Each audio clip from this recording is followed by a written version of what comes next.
Chapter 1. Description of Dowling Lodge and its appurtenances, of its master, of its mistress, and all the masters and misses Dowling, a large dinner party, a hot drawing room, and the way to escape from it. No traveller can ride or drive within sight of Dowling Lodge without being tempted to inquire, whose house is that?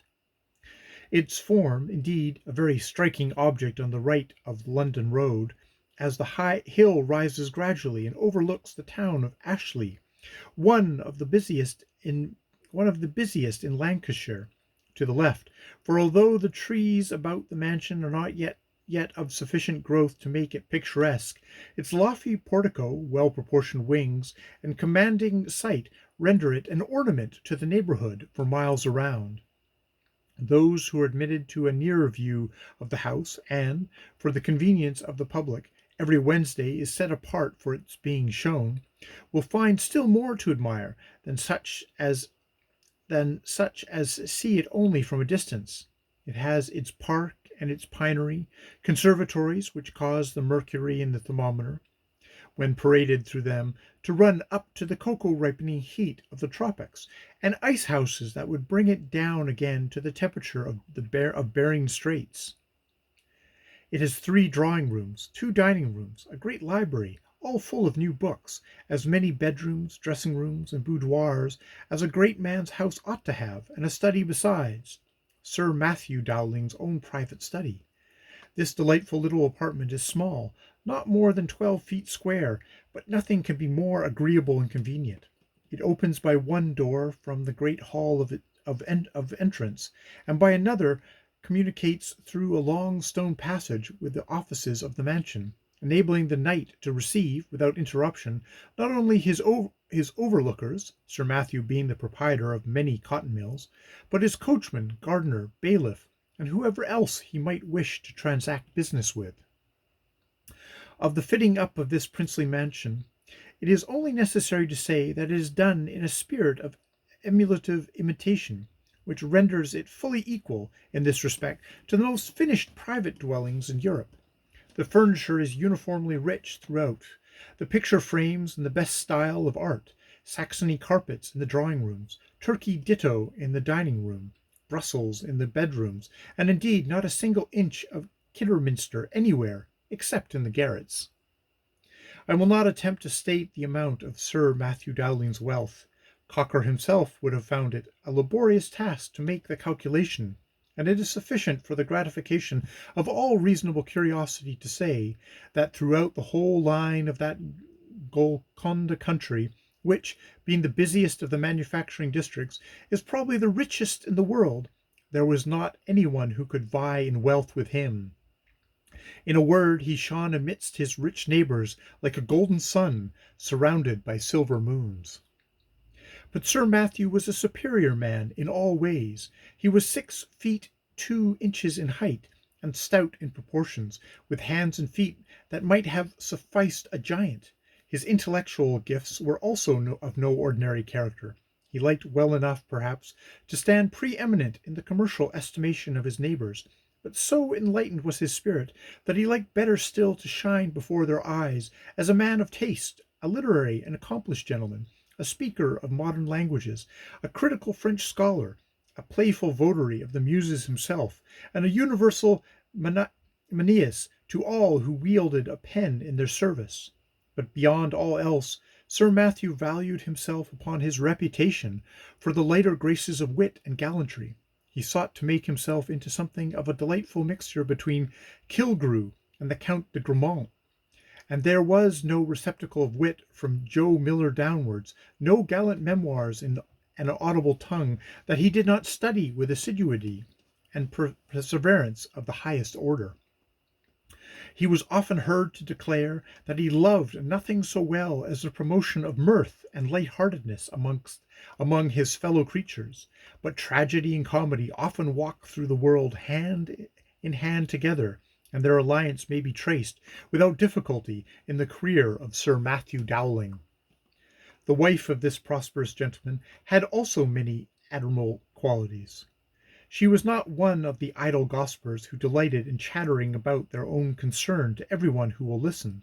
She despised such weakness, and had never been heard to hint at her own parentage or early history to anyone, rightly considering that when such matters are unceasingly discussed, they may be exceedingly likely to prevent people's minding their own business, while devoting an undue share of attention to that of others. Nevertheless, with nice and laudable discrimination, she took care that her neighbors should be well acquainted with all such facts respecting her as it concerned them to know. There was hardly an individual within 10 miles who was not aware that Lady Dowling kept 2 carriages, 6 horses, 1 coachman, 1 postilion, 5 gardeners, 2 grooms, 3 footmen, 1 butler, and a page, not to mention 2 nurses, 4 nursery maids, and more ladies' maids, housemaids, cookmaids, kitchen maids, laundry maids, still-room maids, dairy maids, and the like, than any other lady in the country.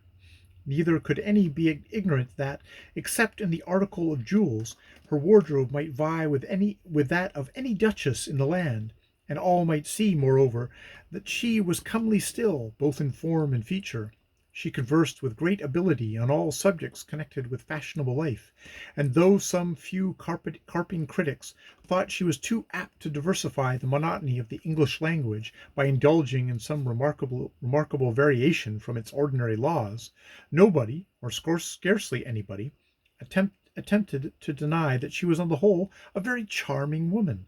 Such was the testimony of her general acquaintance. Those who knew her better were aware of her that her moral qualities outshone, as they always ought to do, all her external graces. She was a faithful and exceedingly fond wife, and doted upon all her children. No woman could be more heartily no woman could more heartily detest every species of light, flirting airs in females, and, being deeply sensible of the dangerous attractions of youth and beauty in her own sex, she studiously avoided bringing those of her family who might suffer thereby from coming in contact with anything of the kind, so that the female portion of her establishment consisted of the ugliest set of neat and carefully dressed middle-aged women that were ever found to be assembled together. And the knight and his excellent lady were blessed with a very numerous progeny, certainly not less than 18 or 20, but, as they were rarely all at home together, it was at no time easy to count them. Augustus, the eldest of the family, was a prodigiously fine young man, just returned from college. He had not indeed thought it necessary to take a degree, nor did Sir Matthew or her ladyship particularly wish it, both of them being of opinion that little distinction could be gained by the assumption of a title which was never used in society, and to which he conceived every Englishman to be eligible who could just read and write a little.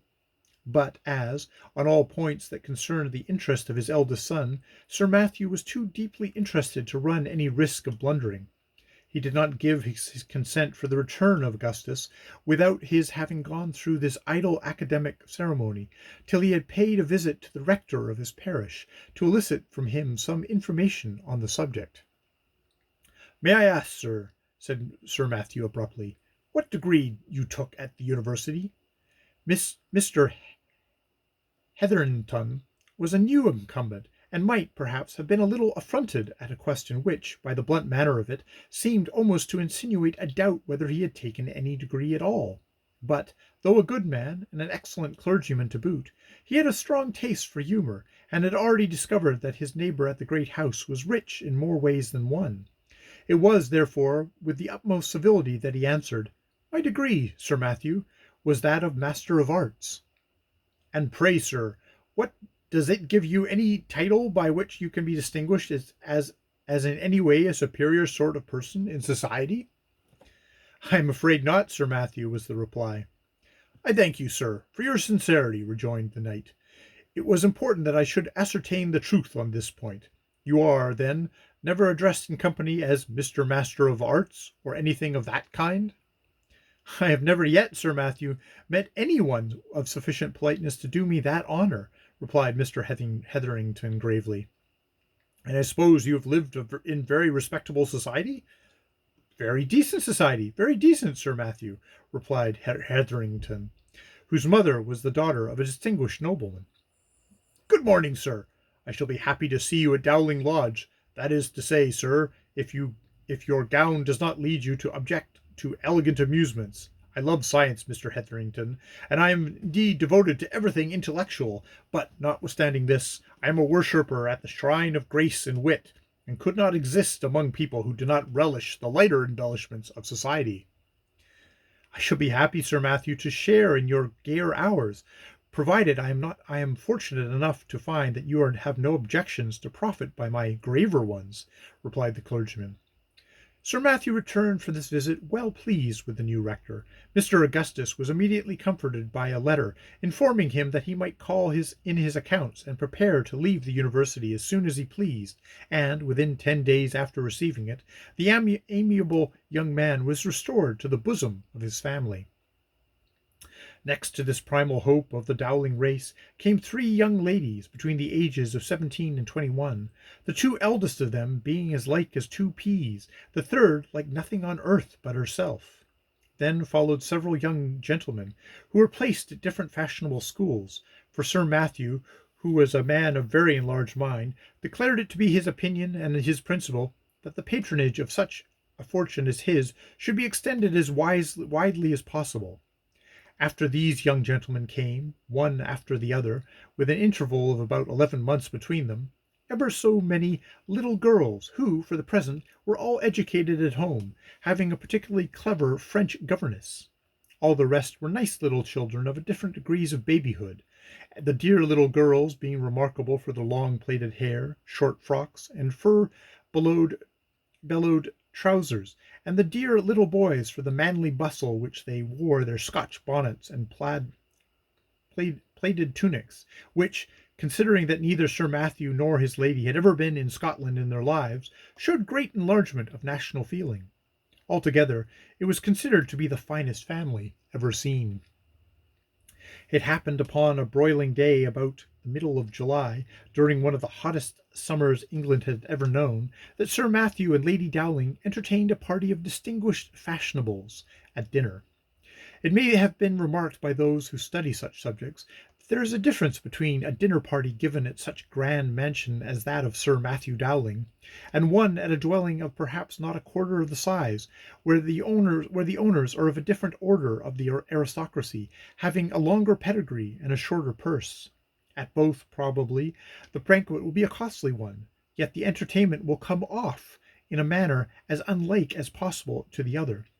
There is something in the unusual way of wearing stiff new-made grandeur, not far unlike that of wearing stiff new-made clothes. Neither the one nor the other sit easily. In this splendid dinner at Dowling Lodge, the company consisted of a selection from the neighbouring families, made on the most legitimate principles of exclusiveness, no family being invited who did not drive 4 horses at the races. To this there was indeed 2 exceptions. The first was the Right Honourable Lady Clarissa Shrimpton, but this distinguished lady, though she drove only 1 pony instead of 4 horses, was considered by all the country round as one thing needful to render a party completely elegant. She was, indeed, neither young, handsome, nor rich, but she was Lady Clarissa, and this was enough. The other exception was to be found in the rotund person of Dr. Crockley, who, having formerly been a celebrated quack, made a little fortune, and taken out a diploma, had lately married a beauty, and settled down in the town of Ashley, where he was well pleased to pick up a few guinea fees, both as a public evidence of his being a real M.D., and as a private fund wherewithin to indulge his still very tender passion, by buying finery for his pretty young wife. This fat little gentleman was an especial favourite with Sir Matthew, chiefly on account of his jocund humour, and ready laugh, and also, perhaps, because he had a pleasant way, peculiar to himself, of paying compliments in the bluntest and most unstudied manner possible.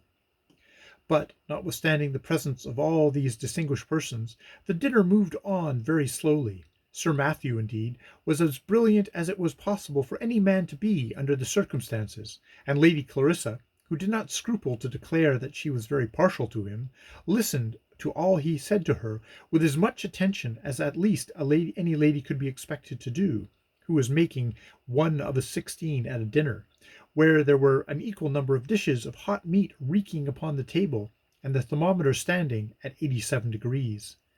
Dr. Crockley, too, laughed repeatedly, but his laugh was like a lucifer match that fails, just kindling and spluttering a little, but going out before it is able to communicate its light. The very sight of the servants as they panted round the table was quite enough to smother and stifle all inclination for enjoyment.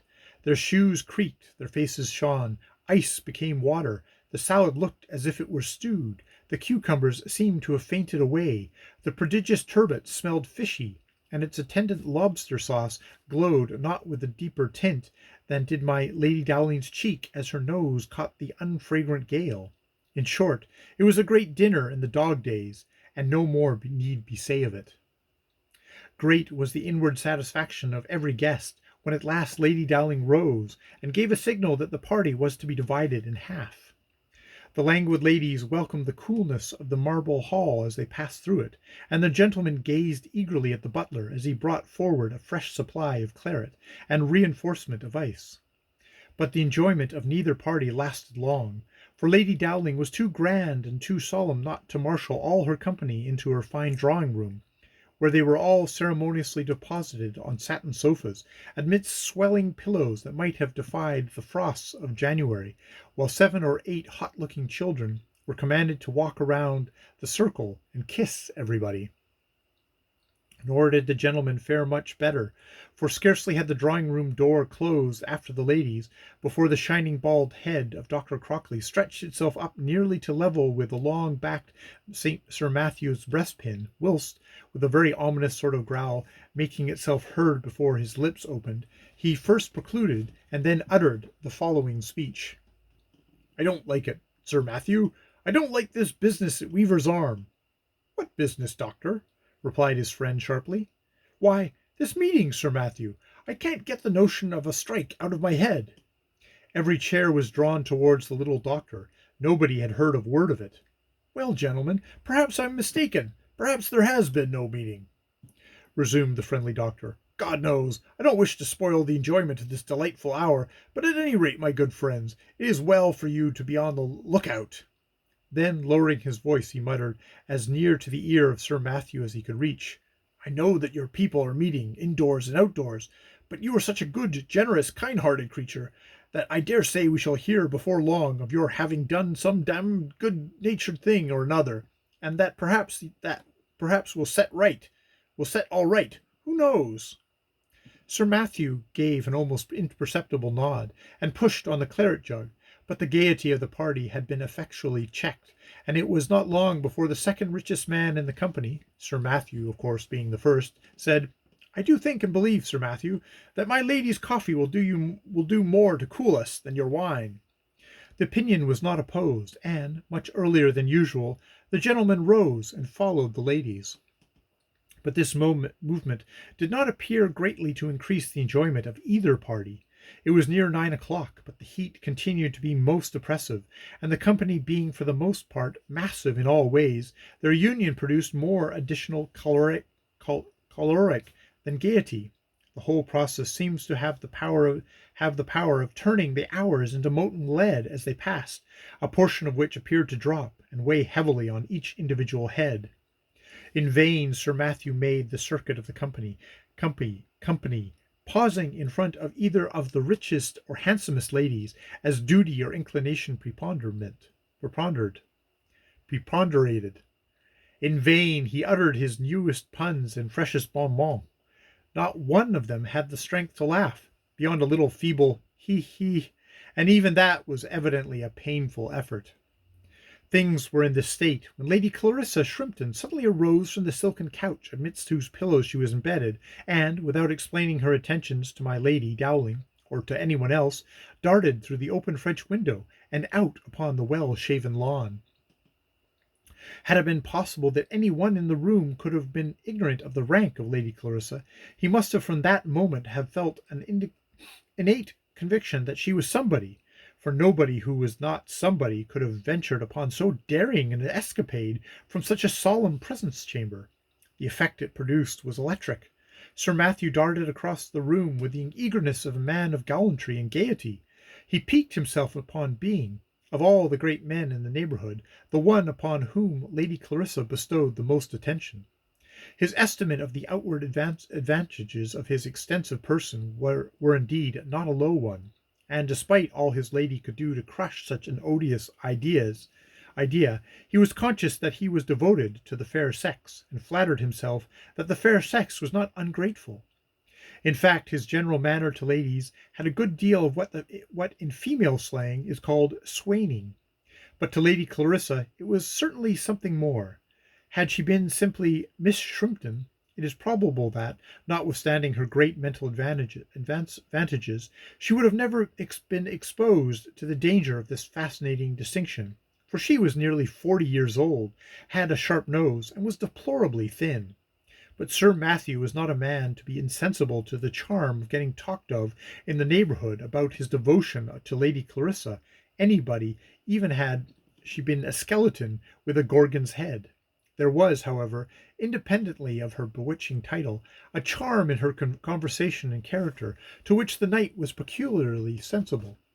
Her ladyship was celebrated for her devotion both to literature and art, and she permitted all the world to know, for indeed she never ceased to repeat it, that the talent of every kind was to be her object of idolatry. Now Sir Matthew knew that he was full of talent, poetic talent, pictorial talent, epigrammic talent, every kind of talent, and it was certainly very delightful to be appreciated by such a superior creature as Lady Clarissa. So strongly indeed did this intellectual sympathy between them occasionally manifest itself, that not even the sharp elbows and red-tipped nose of the noble lady, who, to borrow the phrase of an inimitable describer, was in every sense putre bleu perfect, could render Lady Dowling quite easy respecting the nature of the friendship, nor was it without something like a pang that she marked the sudden clarity of movement with which Sir Matthew now strode across the floor to accompany Lady Clarissa in a kind of extraordinary frolic which led her, in white satin shoes and a gauze dress, to exchange the drawing-room for the garden at 9 o'clock in the evening. But upon this occasion, as upon many others, Lady Dowling found consolation in the well-known fact that Lady Clarissa rarely moved a step without being obsequiously attended by her humble companion, Miss Mchl. This young lady had been selected to fill her present enviable situation principally from her appearance, though she was indeed by no means void of many other qualifications admirably suited to it. But in appearance she was a striking contrast to her tall and slender patroness. And, notwithstanding Lady Clarissa's mental superiority, she was not insensible to the advantage of having a foil that should set off the charms upon which she particularly prided herself. Lady Clarissa had a thin, narrow foot, and an ankle that resembled nothing so much as the leg of a robin redbreast. The person of Miss Mchl was supported on shafts that told her Saxon origin, and feet that need not to have shrunk from sustaining an ox. Lady Clarissa's slender waist might have been encircled by a ring of 6 inches in diameter. A cestus of nearly double the span had often gone nigh to suffocate her plump companion. The throat of Lady Clarissa had not only all of the flexile length of a swan's, but might even be said to resemble that of the stork in its proportions, while the head of Miss Mchl was separated from her shoulders by an interval so trifling as hardly to be perceptible at all. The hair of her ladyship, though not very abundant, was as black as ink, and its straight nature enabled her to lay in a classic bands upon her forehead, furnishing a graceful foundation for the wreath of oak leaves, with which, in judicious imitation of Domenico's exquisite head of Sappho, she usually adorned herself when in full dress, while Miss Mchl, on the contrary, had a bushy abundance of flaxen curls, which gave a round, fussy sort of contour to her face, that could not fail of setting off to advantage the severe outlines of the noble lady, and, in a word, the contrast was altogether perfect. To the great satisfaction of Lady Dowling, this round little personage arose, as usual when her principal rose, and waddled to the window after her. Many people are apt to overlook and forget companions, and the poor toady is as much used to be trod upon as the despised reptile whose name she bears. But if the world in general be found guilty of this scorn towards what is too lowly a turn, and scornful again, more especially, was our knight liable to the weakness. To As he now hastened to offer his hand to Lady Clarissa in order to assist her in stepping over the window sill, he very nearly overturned Miss Mogg as he passed, but heeding neither the resistance her plump person offered to his passing elbow, nor yet the timid "Oh!" which spoke her alarm, he hurried onward, and, manfully seizing the hand whose touch was honour, walked out side by side with the titled lady upon the lawn.